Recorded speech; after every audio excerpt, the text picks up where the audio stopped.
ഇത്രയും നാൾ തൻ്റെ മകളായിരുന്ന ആളാണ്, ഇത്രയും നാൾ തൻ്റെ ഇഷ്ടങ്ങൾക്ക് അറിഞ്ഞ് തൻ്റെ കൂടെ ജീവിച്ച, താൻ പൊന്നുപോലെ നോക്കിയ തൻ്റെ മോളാണ് ഇപ്പോൾ മറ്റൊരു വീട്ടിലേക്ക് പോകുന്നത്. മറ്റൊരു അമ്മയുടെയും അച്ഛൻ്റെയും മകളായി പോകുന്നു. ഇനി മറ്റൊരു ആളാണ് രക്ഷകർത്താവാകുന്നത്.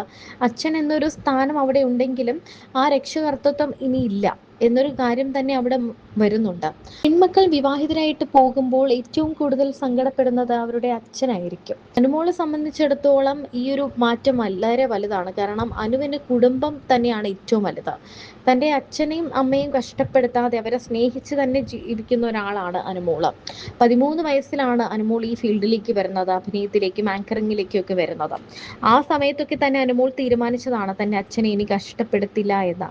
അതുകൊണ്ട് തന്നെ അച്ഛൻ ഏറ്റവും കൂടുതൽ വിഷമിച്ചിട്ടുള്ളതും സന്തോഷിച്ചിട്ടുള്ളതും തൻ്റെ കാര്യത്തിലാണെന്ന് അനുമോൾ പറയാറുണ്ട്. നന്നായി കാശുണ്ടാക്കാൻ പറ്റി, തൻ്റെ നല്ല ഫെയിം ഉണ്ടായി.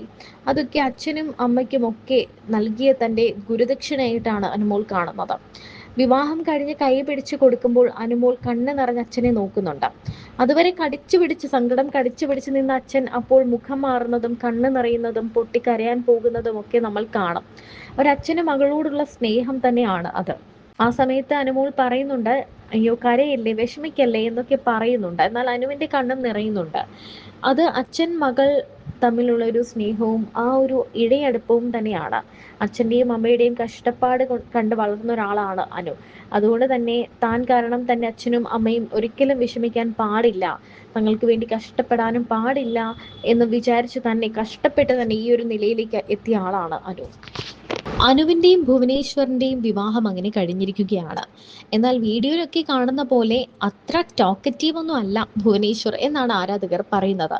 ഭുവനേശ്വർ ആണ് വരൻ എന്നറിഞ്ഞതോടെ ഇൻസ്റ്റഗ്രാമിലും ഫേസ്ബുക്കിലും സോഷ്യൽ മീഡിയയിൽ ആകമാനം ആളുകൾ എല്ലാവരും ആരാണ് ഈ ചുള്ളൻ എന്ന് തപ്പി നടക്കുകയായിരുന്നു.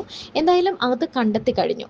എന്നാൽ കണ്ടെത്തി കഴിഞ്ഞ സമയത്ത് എല്ലാവർക്കും അയ്യോ അടിപൊളി ചെക്കനാണല്ലോ, എന്ത് രസമാണ്, അനു ഇത്രയും കാത്തിരുന്നത് വെറുതെ ആയില്ല എന്ന് തോന്നി. എന്നാൽ ഇന്ന് ഗുരുവായൂരിൽ വെച്ച് വിവാഹം കഴിഞ്ഞ ശേഷമാണ് മനസ്സിലാവുന്നത് അത്ര ടോക്കറ്റീവ് അല്ല. അനു സംസാരിച്ചു കൊണ്ടേയിരിക്കുന്ന ഒരാളാണ്. എന്നാൽ അനുവിൻ്റെ വരൻ ഭർത്താവായ ഭുവനേശ്വർ അധികം സംസാരിക്കാത്ത ഒരാളാണ്. പ്രത്യേകിച്ചും തമിഴ്നാട്ടുകാരനായതുകൊണ്ട് തമിഴിൽ സംസാരിക്കുമ്പോൾ മറ്റുള്ളവർക്ക് മനസ്സിലാവില്ലേ എന്നൊക്കെയുള്ള ഒരു ഭ്രമം അദ്ദേഹത്തിനുണ്ട്. അദ്ദേഹം യൂട്യൂബ് വീഡിയോകളാണ്, അല്ലെങ്കിൽ ഇൻസ്റ്റഗ്രാമിലും യൂട്യൂബിലും ഒക്കെ വീഡിയോ ചെയ്യാനാണ് കൂടുതൽ താല്പര്യപ്പെടുന്നത്. അപ്പോൾ അല്ലാത്ത പുറത്ത് ഇത്രയും വലിയ ആൾക്കൂട്ടം, ക്യാമറകൾ, ഇത്രയും വെളിച്ചം, ഇത്രയും ഒരു ഫെയിമിലോട്ട് അദ്ദേഹം വന്നിട്ടില്ല. കാരണം ഇവരുടെ മറ്റ് ചടങ്ങുകളൊന്നും തന്നെ പബ്ലിക് സ്പേസിലോട്ട് വന്നിട്ടില്ല. ഈ വിവാഹമാണ് ഇപ്പോൾ മുന്നിലേക്ക് വരുന്നത്. അപ്പോൾ അദ്ദേഹം അനുവിനെ പോലെയല്ല, നേരെ ഓപ്പോസിറ്റ് ഒരു ക്യാരക്ടറാണ്.